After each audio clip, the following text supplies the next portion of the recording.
Cold War Conversations is up for an award, and today is your last chance to vote for us. So please go to coldwarconversations.com/vote. That's coldwarconversations.com/vote. Now back to today's episode. We also had what was called the Trabant switch, so we could dim the headlights to make them look from far away as if it was a Trabi. And then we also had one was a motorcycle light, where we could switch off half the lights of the vehicle. So from far away, someone would think it's just a motorcycle. So those are the kind of things that, and they came in handy. They came in very handy tactically. But yeah, it was dubbed the 007 switches. This is Cold War Conversations. If you're new here, you've come to the right place to listen to first-hand Cold War history accounts. Do make sure you follow us in your podcast app so that you don't miss out on future episodes. Tom Favia served with the USMLM, the US Military Liaison Mission, which the Soviet Union permitted to operate in East Germany at the end of World War II for the purposes of monitoring and furthering better relationships between the Soviet and Western occupation forces. The British and French also had missions in East Germany, and the Soviets had theirs in West Germany. Tom tells the amazing story of his recruitment from being an art student to being deployed behind enemy lines in East Germany. He also describes his earlier career on the inner German border, and then we move to his USMLM career. We hear about his driver training, planning procedures, and the process for exiting West Berlin, as well as details of the vehicles, including the James Bond switches. If you've listened this far, I know that you are enjoying the podcast, so I'm asking for a small monthly donation to support my work and allow me to continue producing the podcast. As a monthly supporter, you will get the sought-after Cold War Conversations drinks coaster as a thank you, and bask in the warm glow of knowing that you are helping to preserve Cold War history. Just go to coldwarconversations.com/donate. If a financial contribution is not your cup of tea, then you can still help us by leaving written reviews wherever you listen to us, as well as sharing us on social media. It really helps us get new guests on the show. So, back to today's episode. I'm delighted to welcome Tom Favia to our Cold War conversation.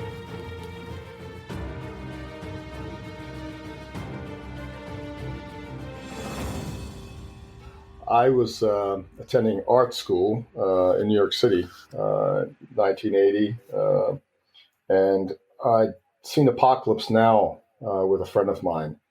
And as you know, as young guys just finishing up high school, we were like, "Hey, that looks awesome." So actually, it was Apocalypse Now that worked as a recruiting film, although it was actually obviously an anti-war film, but had the opposite effect. And me and my buddy from New York City, we decided to join. And in fact, we wanted to 1st Cavalry Division, 1st Squadron 9th U.S. Cavalry. So that if you remember the movie in Apocalypse Now, that scene with the helicopters flying to the flight of the Valkyrie. So that's what, and we actually ended up in that unit. And I wasn't sure at the beginning it was going to be just a 4-year contract, just a kind of a bit of adventure. But I ended up liking it, and then just stayed a little bit longer until I retired. But that's how I ended up in the U.S. Army back in 1981.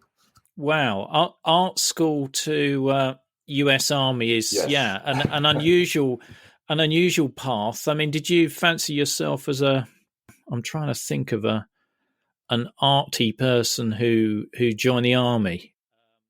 I don't know. What did you think? Did you think that it was going to inspire you to produce some? No, actually I did. Obviously, I did do some artwork while I was in the Army in the beginning, because when you're a young private and the company commander or troop commander finds out you can draw, well, they want to utilize you for different projects. But actually, no, that's I think it was typical of being young, and maybe even, I went to art school in Italy as well before New York City for a couple of years. So, but all artists are eccentric, so maybe that's why. I did something completely different than what I'd been working on for years and years, but ended up liking it, and that's why I just stayed on.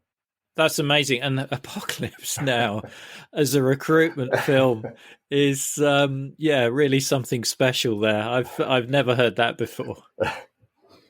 I mean, presumably once you joined, you'd mentioned this to your comrades. What did they make of that? Yes, in fact, an interesting story. We got to Fort Hood, Texas, where 1st Cavalry Division was stationed at the time, and even 1st Squad 9th U.S. Cavalry as part of the 1st Cavalry Division. And so we didn't know which unit we were going to go to. We had an assignment to 1st Cavalry Division, but obviously we didn't know, what assignment we were going to get once there. And we got chosen as 2 young privates to have breakfast with a division commander, 2-star general. So there were a couple of other people there at the breakfast table. And he came in with his entourage, his adjutant, who was lieutenant colonel. And he went around the table asking people, okay, where you're from and the typical things. And he got to me, and here I am, this private. And I said, yes, sir. Me and my friend were from New York, and we joined together. I told him the story. And then he said, well, what unit you going to? And I said, well, this is my opportunity now. And I said, well, I think we got orders for 1st of the 8th, but we were really hoping for 1st of the 9th. And then he kind of smiled and he looked at me and he says, well, why? I said, well, I know it's history in Vietnam, it's glorious heritage and combat effectiveness during the Vietnam War. And he smiled. And I didn't know that, but he had been the commander of the 1st Squad 9th Cavalry in Vietnam, one of them. So he looked at his adjutant and he says, well, whatever his name was, I can't remember, Lieutenant Colonel so-and-so, I think we can take care of these 2 young soldiers and get them to 19 Cav. And a couple hours later, we had orders to 19 Cav. So that's wow. That's a great story. That amazing. And what role were you, initially doing in that unit? Yeah, well, I joined as a reconnaissance specialist. So that was my entire military career. In different reconnaissance units, from light to LRPs, and of course, also USMLM. You couldn't get more recon than that. No.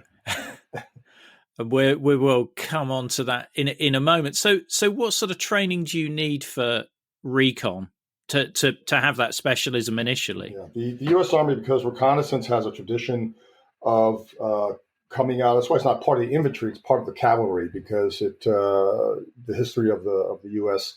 Reconnaissance, the first recon troops for the U.S. Military were Native Indian scouts. So that's why through the tradition, we remained as part of the cavalry. And Fort Knox was our home for training.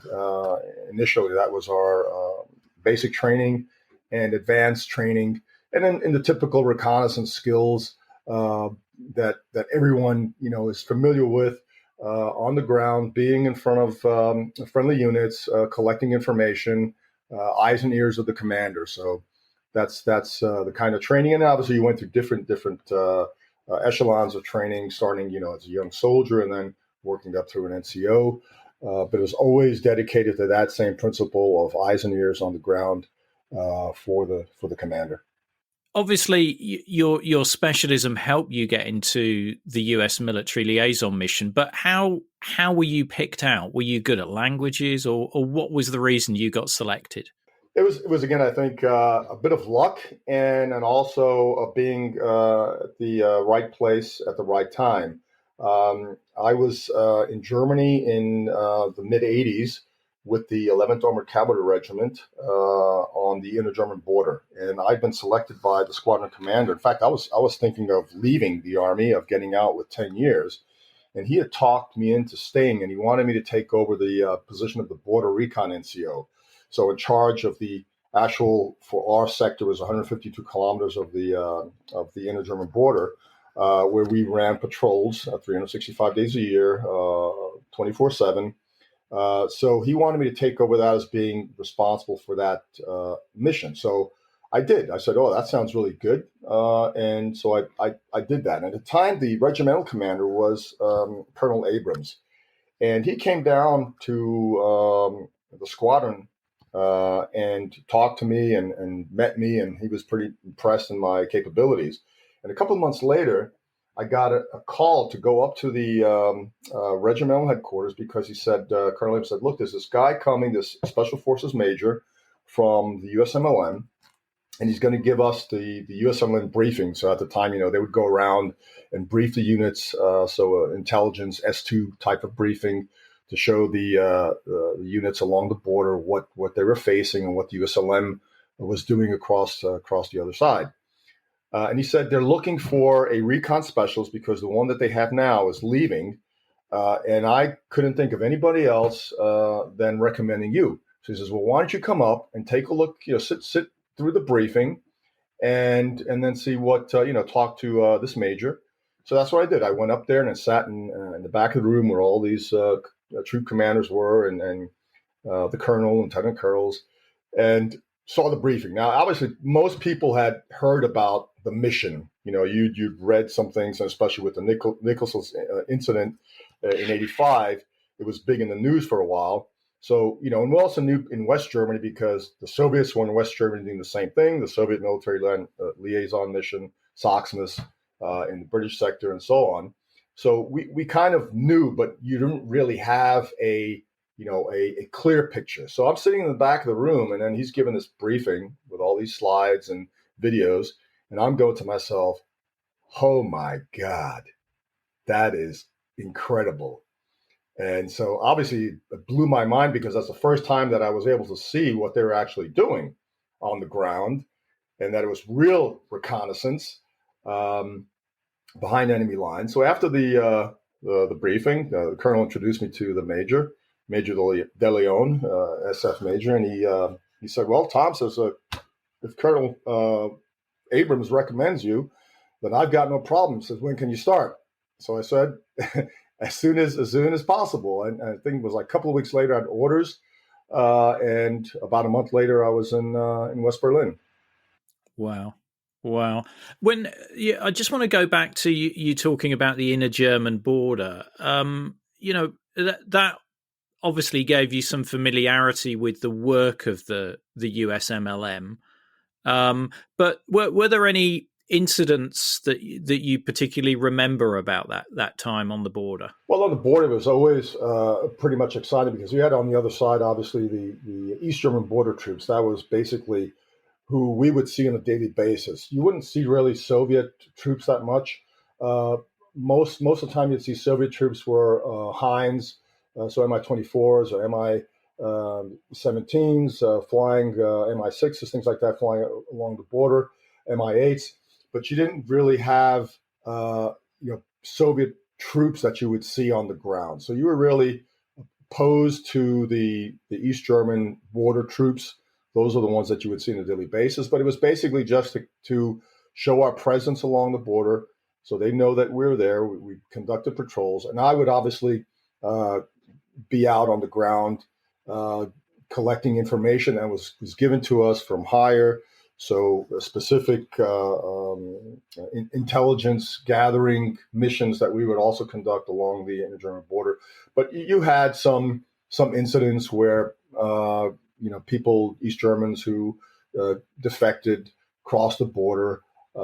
It wasn't that often because obviously it was very well protected. It was a 5-kilometer zone leading up to the inter-German border that was highly patrolled, protected with all their Stasi informants leading up to them, the obstacles along the border. But there was always activity along the border. So we it was never a dull moment because the East German border troops were continuously patrolling along the inter-German border. And if you were observing an escape from East Germany, what were your orders? To just observe, I presume? As long as they were on the eastern side of the border, so geopolitical, we could not interfere. But once they crossed that imaginary line, into West Germany, then we could obviously protect them as required.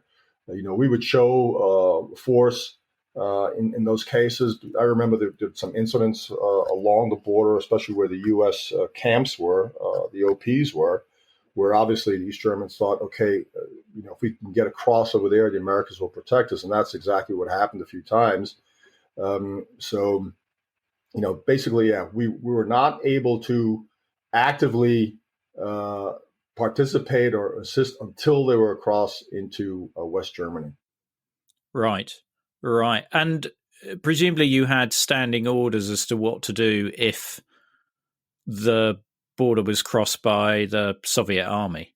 Yes, of course. Those were standing orders. We had reporting procedures that we continuously or constantly, practiced, even with just to keep the people on their toes, to make sure that the procedures were being followed. But it never came down to that, obviously. So that was a good thing. And I mean, just in a quick summary, what were those orders, just to try and hold them up as long as possible and report what you're seeing? Well, we had standing orders. Obviously, if there was a violation of the border, so let's say there was and most of the time those happen with helicopters. So if we saw that there was a Soviet Mi-24, and a lot of times it's difficult to follow along the trace, and those big flying tanks especially, and sometimes they would accidentally violate the border. So we had procedures, but obviously if we were talking about a major attack, we would have been informed probably ahead of time anyway through other agencies if something like that was taking place. And one of those agencies obviously being USMLM, because USMLM had the capabilities, or the missions had the capabilities of actually seeing what was happening on the other side on the ground, and in many cases were used to determine from higher headquarters, hey, what is actually taking place? We know this is huge exercises. Are they using this exercise as a cover to prepare an invasion? So obviously, those are the kind of things we relied upon. Yeah. I mean, I've often heard it that the military liaison unit sort of kept the Cold War cool. Yes.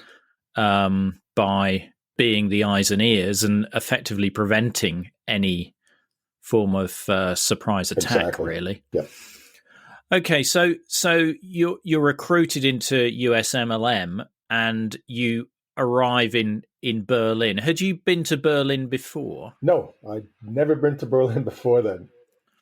And I'd been in Germany quite a bit. That was my second tour, in fact. So I'd been in Germany from 82 to 84, went back to the States, and then came back to Germany in 86, and never left. So here I am. But no, that was the first time I'd been to Berlin. Right. And what were your first impressions of West Berlin? Well, obviously, the whole thing of getting to West Berlin was very exciting, because you had to get special travel orders, the Berlin travel orders, to travel along the corridor, which was crossing at the checkpoint Bravo by Helmstedt, Alpha by Helmstedt, and then driving along to through East Germany, and you can only stay on that Autobahn, and you had to drive 100 kilometers an hour, because then they would calculate how long it would take you to get to checkpoint Bravo, which was then at Berlin. So the whole thing, was a preparation getting from West Germany to West Berlin. And obviously then I had people who were waiting for me when I got to West Berlin, so a point of contact. In the first few days was pretty, the typical staying in a hotel, a military hotel, guest house, and then getting settled into the unit, all the paperwork done, the Soviet passes, and then started with the initial training. So they really started quickly in getting the new folks trained.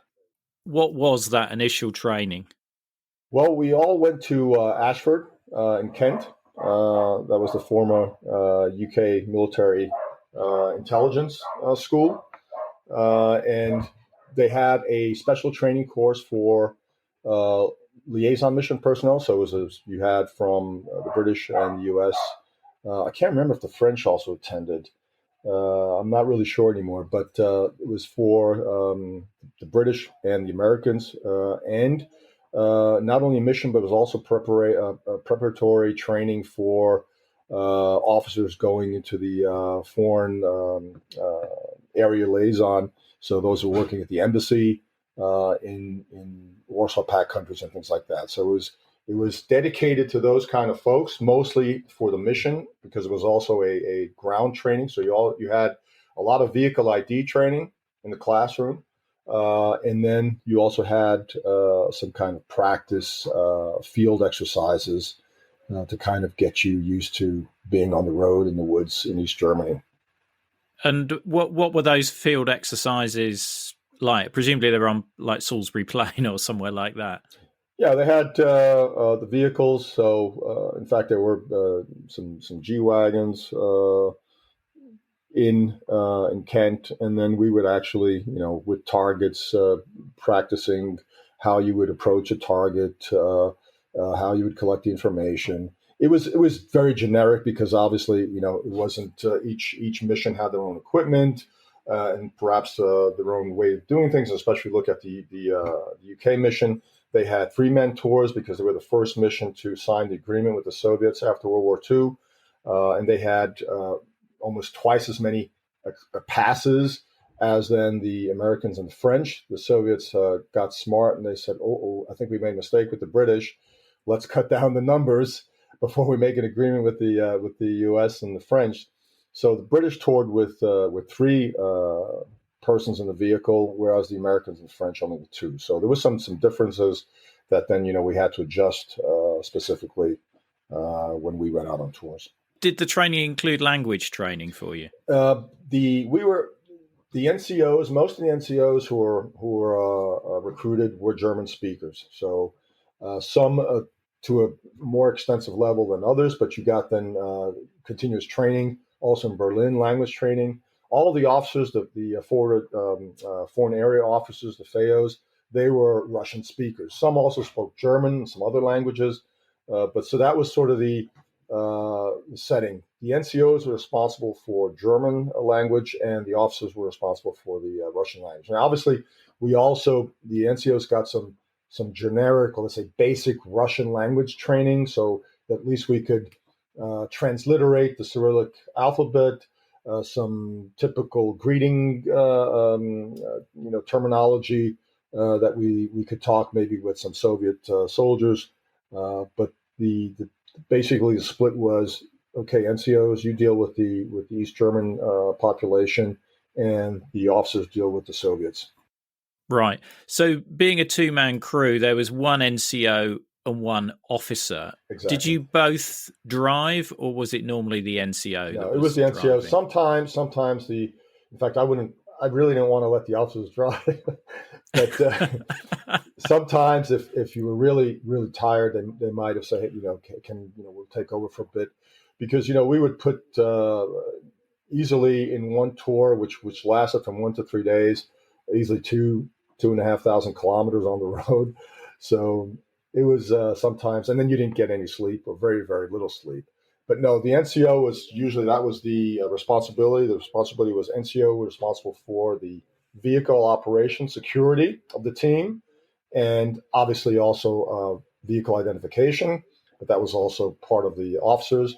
So we shared that responsibility. But the main responsibility for the NCO was operating the vehicle, so driving and security. So I had the final say on security matters.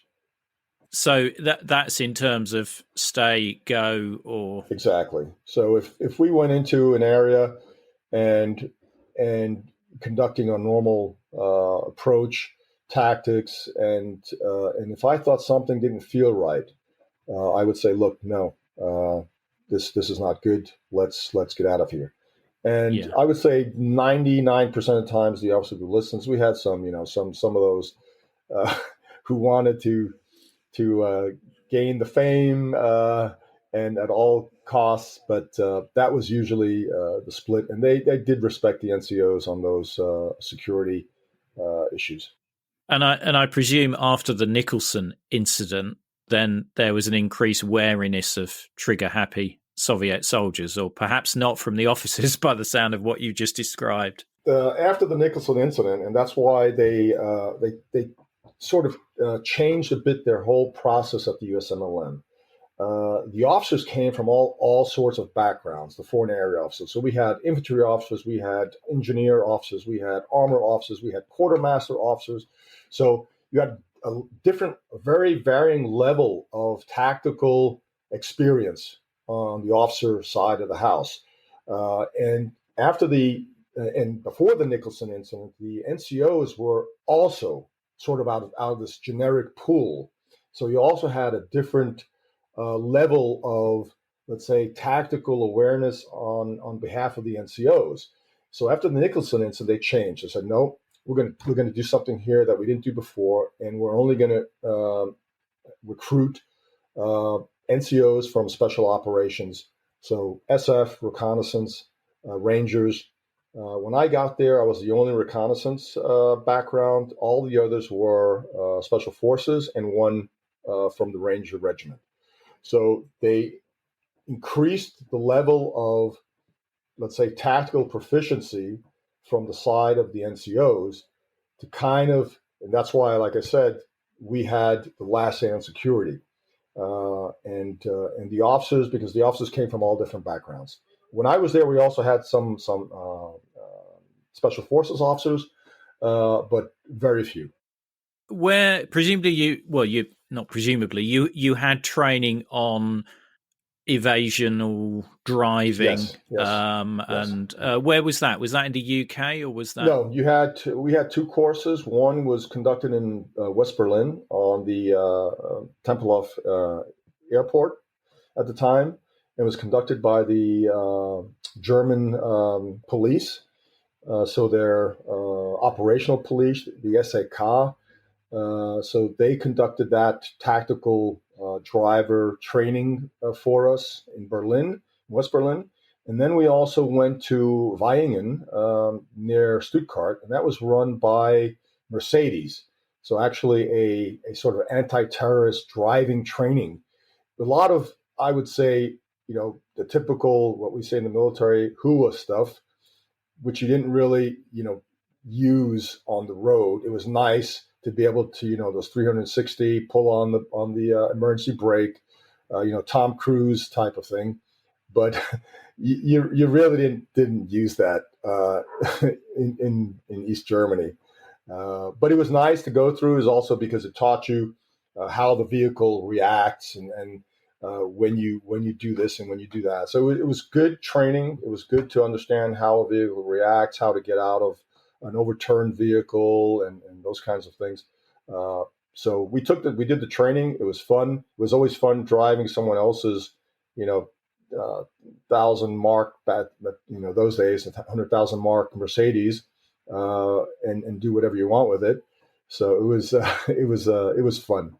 I can imagine. And what was that, the same vehicle you were using in East Germany? No, those were mostly sedans that we did the training on. So obviously we drove with the G-Wagen, the Geländewagen. They came in the early 80s. Before then, every mission sort of had their own vehicle, and then it was standardized across the missions in the early 80s. Went to the Mercedes G-Wagen. They were built for us specially in Stuttgart for Mercedes, and then we had modifications that were done on the G-Wagons for us. So by the time they got to us in West Berlin, they were, I think, like 120,000 D-marks at the time, which was very expensive. Each Mercedes G-Wagon, so they had special off-road packages. They had 2 fuel tanks. They had an extra built-in roll bar into the chassis during the construction in Stuttgart. They had a hatch. They had a special 24-volt system with all our, what we used to call the 007 switches. So all those things, all those modifications. And then we had in West Berlin, was an actual team from Mercedes in the military motor pool that only took care of our cars. So it was a very good group that made sure that those vehicles, and I tell you, they were really amazing, those vehicles. And tell me more about the 007 mods. Well, it was 24-volt system, because obviously for all our camera equipment, video equipment, so we had special plugs they could plug in. But then we had this panel with all these switches. Now, I can't really remember every one. I think there was like 7 or 8 switches that you could, once you crossed over into East Germany, we would then start hitting those switches, so you would turn off your brake lights so they wouldn't see when you brake. We would turn off the horn, so you wouldn't by accident hit the horn when you're in the woods somewhere. We also had where you could turn off completely all the lights, and then we'd go to night vision devices. We had IR light switch that then we could hit. We also had what was called the Trabant switch, so we could dim the headlights to make them look from far away as if it was a Trabi. And then we also had one was a motorcycle light, where we could switch off half the lights of the vehicle. So from far away, someone would think it's just a motorcycle. So those are the kind of things that, and they came in handy. They came in very handy tactically in many occasions. But yeah, it was dubbed the 007 switches. Brilliant. We didn't have any machine guns that would pop out and no oil spills, but... Oh, I'm disappointed, Tom, at that. But that's the sort of detail our listeners like on Cold War Conversations. So I appreciate appreciate you sharing those. And as far as recording what you were seeing, what did you have for that? You mentioned video cameras. Presumably you had SLRs. Yeah, we had some pretty high-speed equipment. So the officers were mostly responsible for the photography and the video filming. We had also mounted on the roll bar a mount where they could mount the video camera, and we were, we would get this stuff from companies that were developing well ahead of time, what was on the market. So we had video cameras that had stabilizers in them. So while we were driving, up and down, bouncing on the tank trails, that video would be filming steady. We also had binoculars that were made for us. I can't remember, I think they were Japanese. I can't remember which brand, but they were stabilized binoculars. We had then obviously Nikon 35 millimeter cameras, the standard with all kinds of different lenses. The NCO also had one issued, and we would keep it in the side of our door. So we would take shots. We'd say of opportunity. So if the officer was taking pictures, and I could also pull up the camera at the same time and take pictures, I would do that. But the officer was responsible for the operation of the cameras and the video equipment. Right. Seems to be a waste of your art school training there, Tom. So the British had a base in Potsdam in East Germany. Were you completely based in West Berlin? Okay. You have to remember, with the missions, we all had our operational headquarters were all in West Berlin. So the British, the Americans, and the French. And then we had our representational headquarters were in Potsdam. So the British had their villa in Potsdam, the French as well, and the US mission was also in Potsdam. So those were the representational. After the war and after the agreement, the Soviets provided each of the missions with a wonderful location, villa, and they provided all the East German help in the villa, which were obviously all working for the police or the Stasi. We knew that. That was no problem. But our operational headquarters was in West Berlin. So the representation, we didn't do any planning there. We didn't talk any mission stuff there because we knew that they were bugged. But they were just the representational place where we would hold the parties, and we would, stop in. We'd have, if we were, let's say, in a local tour around Potsdam, we could stop in, get something to eat. We'd sleep there maybe at night, but we would always stop in at the villa before we went out started on the missions, just to sort of check in, because we always had either a staff duty officer, staff duty NCO that pulled duty there. and you could take your family and kids as well. So it's really nice because you had help. You had people that were cooking for you and cleaning for you. So we would always stop in and say, hey, we're here, or now we're going to be checking out. So they knew, okay, everything's fine. And usually we did that also on the way back before we head to West Berlin. But the operational headquarters was in West Berlin, and perhaps a small anecdote there. The U.S. Operational headquarters was across the street from the USPX facility, and it was the former headquarters of Generalfeldmarschall Keitel. So during World War II, one of Hitler's staff generals, that was his headquarters. He lived right across the street from it. His private residence was right across the street, a huge villa. And there were tunnels that went from his operational headquarters under the street to his villa.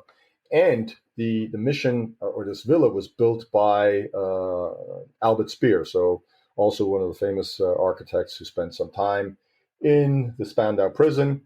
So it had some really history. And now, if you'd like to know what it is a kindergarten.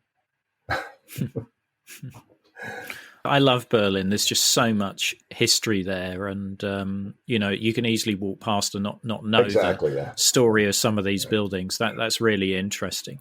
How did you get on with the other military liaison missions? Did you work with them quite closely? Well, we didn't see each other that much because we had East Germany divided into 3 sectors, actually 4. There was an A, B, and C, and then a local around Potsdam and Berlin. We didn't target Berlin. Others did that, East Berlin, but around Berlin, outside, yes, and outside Potsdam, because there had a lot of military units. So that's why it was a local area, and then you had an A, B, and C. And then we rotated. So if we were in A and the UK folks were in B and the French in C, and then maybe somebody was in local, but local always went around to everybody. So the main was A, B, and C. And I can't remember now how many days it went. So maybe let's give it a 2-week period. So after that 2-week period, we then rotate. We would move to B, UK folks moved to C, and the French to A. So you always had complete coverage of East Germany, and obviously then we shared. So the intel folks shared the information, the gathered information. They always had these meetings in West Berlin, and to share the information. But we had a lot of let's say functions in West Berlin and also in Potsdam, where we would come together with families and so the tri-mission folks would always get together in some form or another, whether it was a Christmas party, whether it was the Queen's birthday, whether it was the 4th of July, the French Independence Day, those kind of things always took place. And it was a lot of beer drinking, of course, and the usual stuff. Because I've seen photos of some of the parties where the Soviets are invited along as well. Were they invited to those sort of gatherings too? In Potsdam, yes. So when we had the official functions in Potsdam, example, 4th of July, they would come. So not only other missions, but the Soviets, and get drunk and take everything that they could take with them when they left. And so those were the kind of. We also had then parties for them where only the mission folks were, so no families. And everything, you have to understand, everything we did was part of the human intelligence collection. So even these functions, we were always looking at gathering information from the Soviets. So we had example in the U.S. in Potsdam, we ran what was called a casino night. So I could probably write a book just on the casino nights, but where obviously the NCOs, we were drivers, so we picked everybody up, not only the U.S. but also the Soviets, and then we would be the bartenders, and the officers were basically running this casino night with the Soviet officers, getting them drunk, showing them strange adult movies on TV and things like that, and getting to the point where they get information. And some of it was funny because the American officers would actually, get briefed on what the requirements were, and then they would go through training on how they could drink with the Soviets and not get drunk. So because the Soviets could obviously drink extremely, extremely heavily. I remember one casino night where I think there was nothing left to drink anymore in the U.S. Potsdam Villa. They drank everything. And it was pretty embarrassing. I mean, I always had respect for the Soviet officers, so these colonels and generals or lieutenant colonels and majors when they were in uniform. They had some sense of respect. But once they started getting drunk, everything just went downhill. They started taking their clothes off, and sometimes fist fights would break out among themselves, and they would fall over each other. And so then you would lose complete respect for any of these officers. And what sort of information were you getting out of them? Well, I mean, the officers are usually responsible for doing that. But I'll give an example. I was bartending at one of these functions, and obviously they knew everything about us. So there was no, all these guys from the Soviet side were KGB, GRU, and whatever else. When I was stationed in East Germany, Putin was the KGB chef in Dresden. So, they knew everything about us. So they'd come up to you and they'd start, because they were doing the same thing. They were trying to collect information. So the same thing we were doing, they were trying to do at these parties. And they'd come up to me and start talking and say, "Oh, your name, Favia, that's an Italian name." And we had basically a rule, you could disclose anything about yourself because they already knew everything about you. So if they asked you where you're from and if you were married, how many kids you had, you could tell them. There's no problem because they already knew that. But if once they started asking you about someone else, then you would put a stop to it. So they would come up to me and they, "Oh, that's an Italian name, and oh, I think that comes from the Apulia region of Italy, and oh, you're from New York." And yeah, I mean, they knew everything. Oh, you were the border recon NCO in West Germany before you came here, and so they knew everything about you already. What we did, they were doing as well, just trying to gather information. But I think the trickiest part was obviously in West Berlin because you didn't know in West Berlin. Obviously, that was like the biggest spy ring during the Cold War. So a lot of times, when I was in a pub in West Berlin, and Germans would, they loved Americans, and they would start buying you a beer. So you always have to be a little bit careful because in the back of my mind was, is this guy now working for the Stasi? So I think that was more of a challenge than with the Soviets, in fact. Can you take me through, I was going to say a normal mission, but I guess none of them are ever normal, but just take me through, exiting West Berlin, you then visit the mission and then the mission house, and then you start your tour. Can you just take me through Sure. that? I mean, that's why there was obviously a preparatory part of the whole mission, getting ready for the mission. And that's why the NCOs probably had 3 times more road time in East Germany than the officers, because the officers had to do the preparation. They also had to do the briefings, the intelligence debriefing afterwards. The NCOs, we were limited to that part, only in giving them the information in case they needed something. So we would be on the road more often than the officers. But it was again probably I'd say 2 to 3 days before we hit the road. You went through your targets with the tour officer, so you already knew which target you were going to be hitting. You got your information from the intel folks, what if there were any specific priorities they were looking at. But then you had the targets, which were units.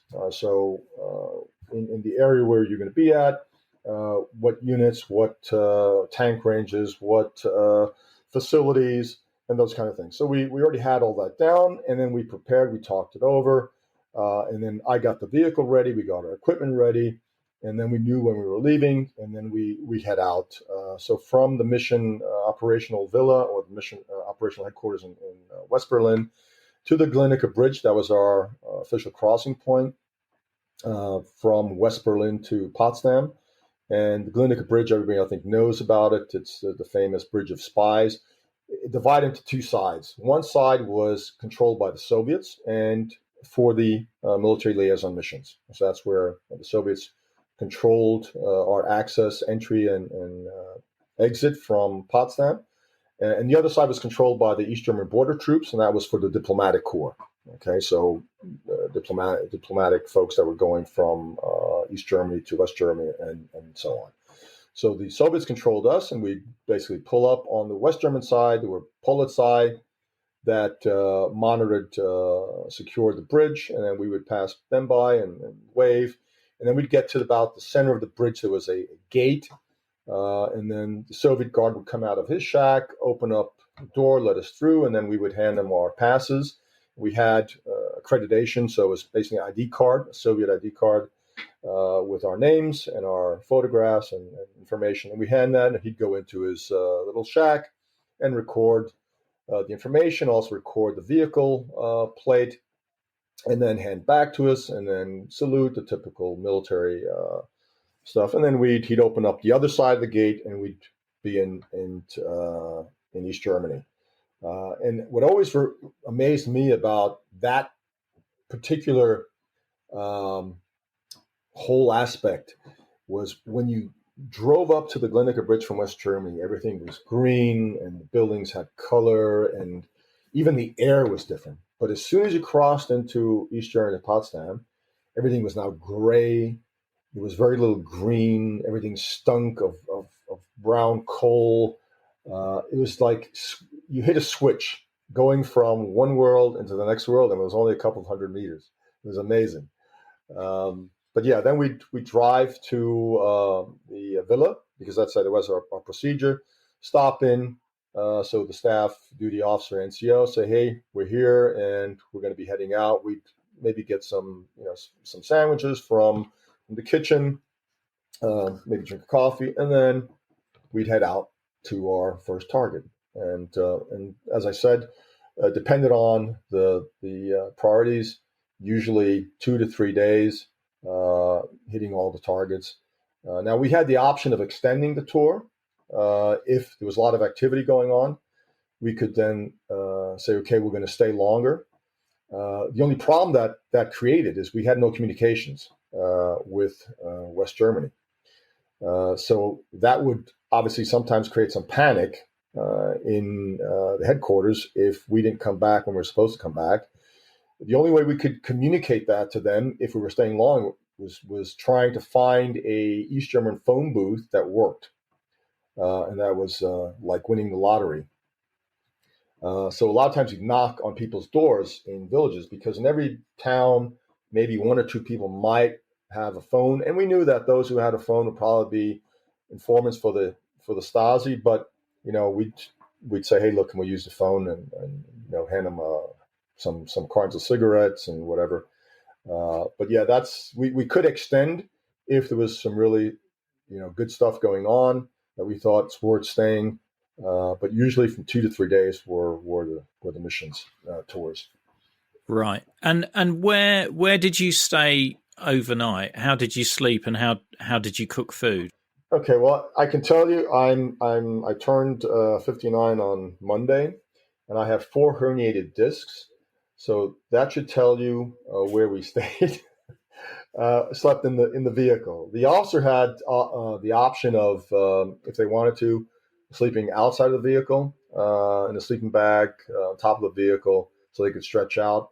Many didn't, because you were always vulnerable. Even though before we got some sleep, if we got any sleep, we obviously went into a wooded area with no lights on and night vision goggles, and then drove for 3 to 4 or 5 kilometers. So made sure nobody's behind us, and then said, okay, this is an area where maybe we can get a couple hours of sleep. So some of the officers might, say, okay, I'll get out and sleep on the ground. But then you had, like I said, you're vulnerable also to boar hogs and those kind of things. So mostly we slept in the vehicle. The NCO always slept in the vehicle because we had to be ready to go at a moment's notice.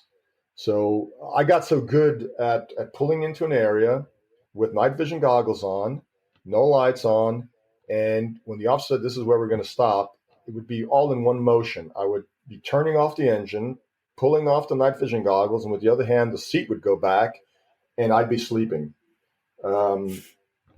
So because, it could be maybe 30 minutes, it could be an hour, it could be 2 hours. And most of the time, usually we tried to combine with an OP. So we would pull in somewhere where overlooking a railroad line, because the Soviets transported everything on tracks back in those days. So you really didn't get that much sleep, because anytime a train went by, you'd pop up to see is there a kid on it, and then, oh, nothing, okay, close your eyes again. But that's how we slept, and cooking, as we lived out of the vehicle. That was our home, our kitchen, bedroom, bathroom. So we cooked in the vehicle. We had these small stoves that we would then cook. That was a privilege. Obviously, most time I think I ate cold between my legs. But yeah, we did. If we had some time, we would also cook, make our chow a little bit warmer to enjoy. Sounds very glamorous, Tom. Oh yes. But we did it for God and country, so. Yeah, well, we're very grateful for that, Tom. We're very grateful for that. Honestly, we are. So the targets you were looking at, I mean, were you given like satellite photos or anything like that, or you were just working from a map? No, we had maps. It was these really nice map books that we had from the areas, and that's how it was before the days of GPS and TomTom and Google Maps.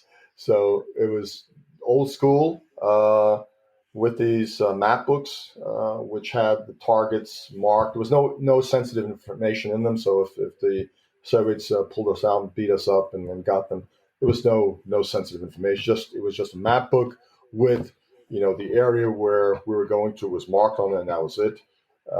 So we only had basically a trip counter in the vehicle, where basically if the officer was navigating, said, okay, Tom, look, in about 1,000 meters, we're going to have to take the trail to the left, and I would hit that trip button, and then I could see, okay, coming up to 1,000 meters, it's going to be here somewhere.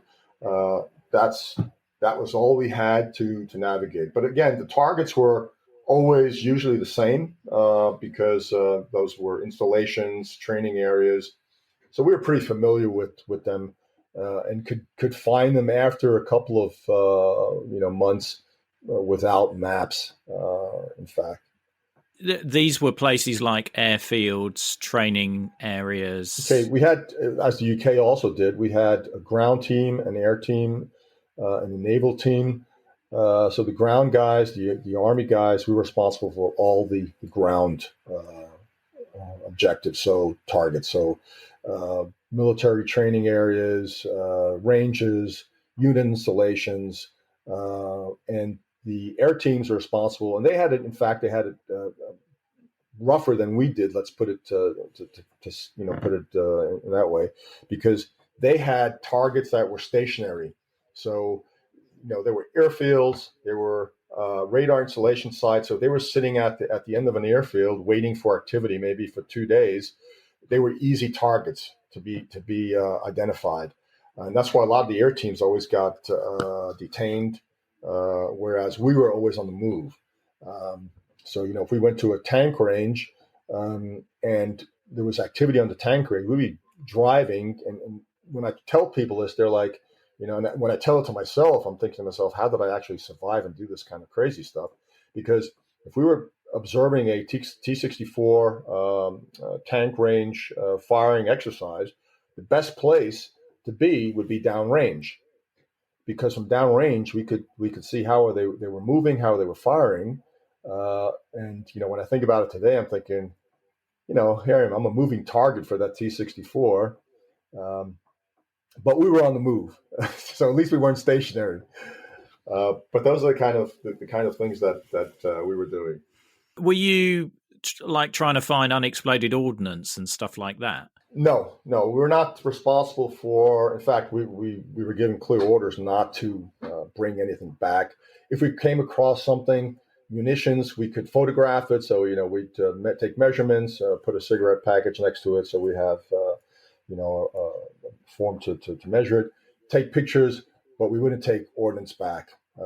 I know in the mid 80s, the U.S., it did happen where the T-80, the first time was seen with reactive armor. And in fact, it was my predecessor. He jumped up on the tank. It was on I think it was on a rail movement, stationary. So he jumped up on top with tools and actually dismounted one of the bricks from the T-80 tank, and they brought it back to West Berlin. Now, that was such a big problem because the mission chief, who was a colonel, Vietnam War veteran, he chewed them out from top to bottom. In fact, I think he probably wanted to get rid of them. But the intelligence community was so impressed that they ended up having to give them medals. But we were clearly told, do not ever do anything like that again. And we had a saying, and it was called risk versus gain after the Nicholson incident. It was nothing worth risking your life for. Okay, if it was so dangerous that you would get shot at, then leave it for another day. So that's why security was a big factor. And like I said, the NCOs, we had the last say on security.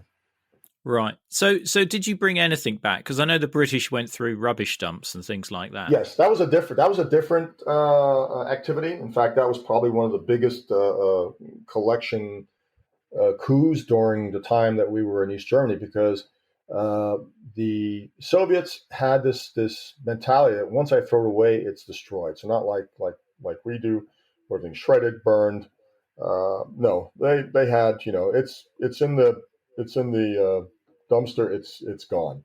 And in East Germany, you're gonna have basically your garbage dumps were just big holes in the ground, some bigger, some smaller, in the middle of a woods, maybe surrounded by fence, maybe no fence, and they would dump the trash in there, and then every couple of days they would set it on fire and let it burn. So we would do the same, and all missions did the same, and it was a very, very sensitive activity during the mission days. It was very, very top secret. Collecting, going through the garbage dumps at night. And that's another reason why we didn't get much sleep, because that was also a very secure or very activity that we had to make sure no one's following us. We would drive, maybe 20, 30 kilometers out of our way to get to that dump in the middle of the night with night vision goggles. I would be pulling security through the hatch. The officer would go into the trash dump with a burlap sack, a small red lens flashlight, and night vision goggles. And basically anything that looked Cyrillic, you just stuffed it in that bag. So you didn't go through and determine anything there. You had folks back in Wishbone do that, but anything that looked Cyrillic, you would just stuff it in the bag. And we had special trunks that we could lock in the G-Wagon. And then once we got back to West Berlin, we'd give it to the intel folks who would then analyze it all. And you'd be amazed at everything they threw away. So you had, the strength of their units, the morale issues. You would have commanders' names, soldiers' names, everything that you can imagine. That's why we would also target the military hospital, the Soviet military hospital in Belitz, because they would throw all the military records away as well.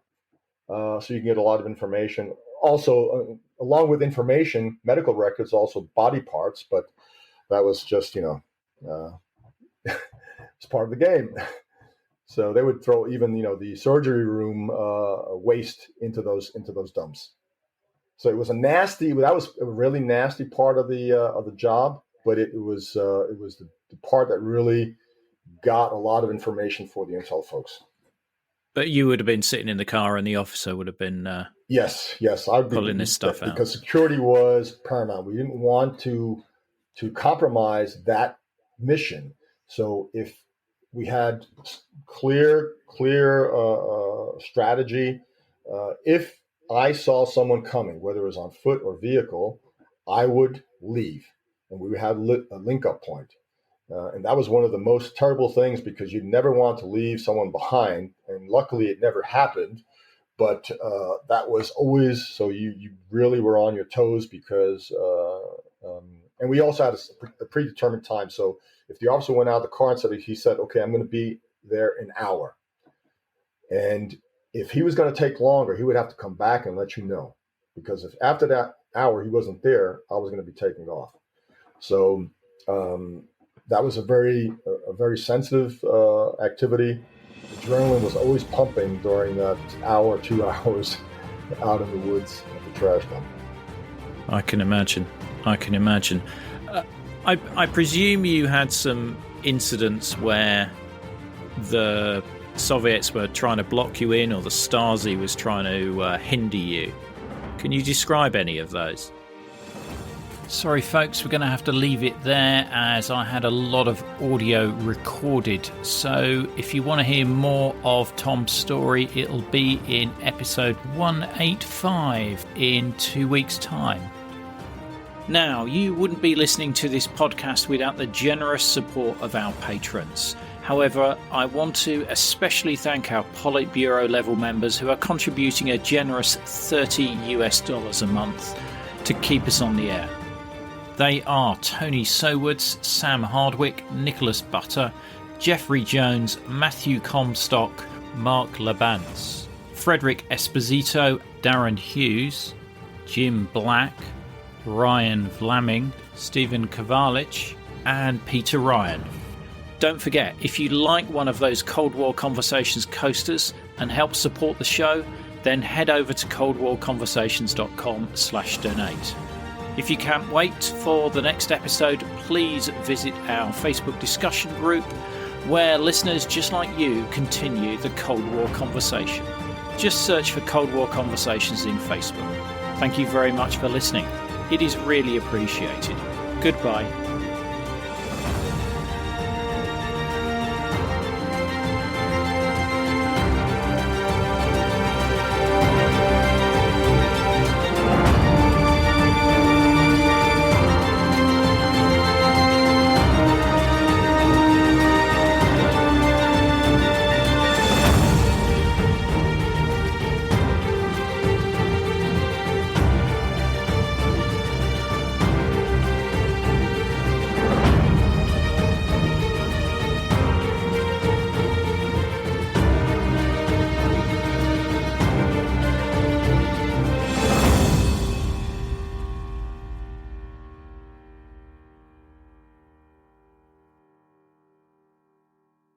Cold War Conversations is up for an award, and today is your last chance to vote for us. So please go to coldwarconversations.com/vote. That's coldwarconversations.com/vote. Now back to today's episode.